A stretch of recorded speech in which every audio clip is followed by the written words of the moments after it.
लोग ये समझते हैं कि मेरे पास बहुत सारी प्रॉपर्टी है, सो मुझे इंश्योरेंस की ज़रूरत नहीं है। तो सर मैं आपको ये एक बात बता दूं कि आप उस प्रॉपर्टी के केवल चौकीदार हैं।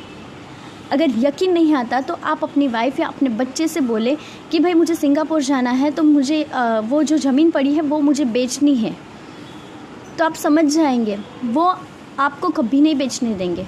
अपने शौक़ के लिए आपको वो कभी कोई भी प्रॉपर्टी नहीं बेचने देंगे।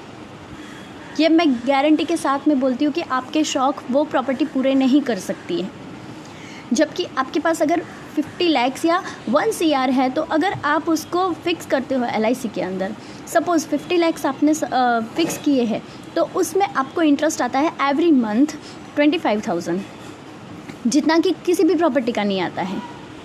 तो और उसका कोई ना तो मेंटेनेंस है ना कोई एक्स्ट्रा खर्च है, तो वो आप इजीली कहीं पर भी घूमने जा सकते हो, अपने कोई भी शौक़ पूरे कर सकते हो बिना किसी झिझक के, और कोई आपको ना रोकने वाला ना कोई टोकने वाला। अपनी वृद्धावस्था में भी आप उसके मालिक रहेंगे। नो डाउट आपकी प्रॉपर्टी के आप मालिक रहेंगे ऑन पेपर, बट आप ना उसके चौकीदार भी बन जाएंगे। जैसे कि कैसे मेंटेनेंस आता है या कोई भी खर्च आता है, तो उसके केवल चौकीदार आप कहलाएंगे।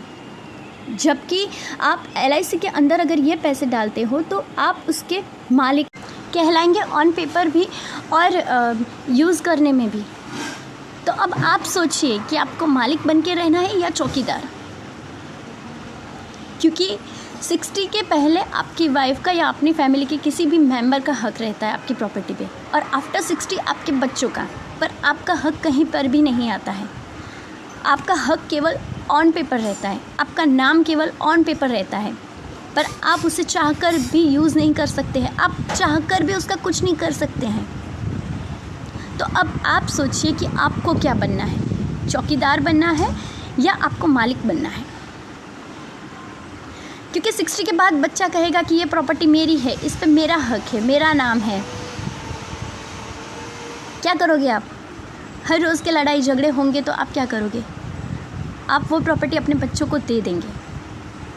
जबकि इसमें आप हर महीने अगर 25,000 आप अगर बच्चे को देते हो, तो बच्चा कभी ये नहीं कहेगा कि पापा ये प्रॉपर्टी मुझे चाहिए, LIC का प्रॉपर्टी मुझे चाहिए, इस पे मेरा नाम लिखिए आप।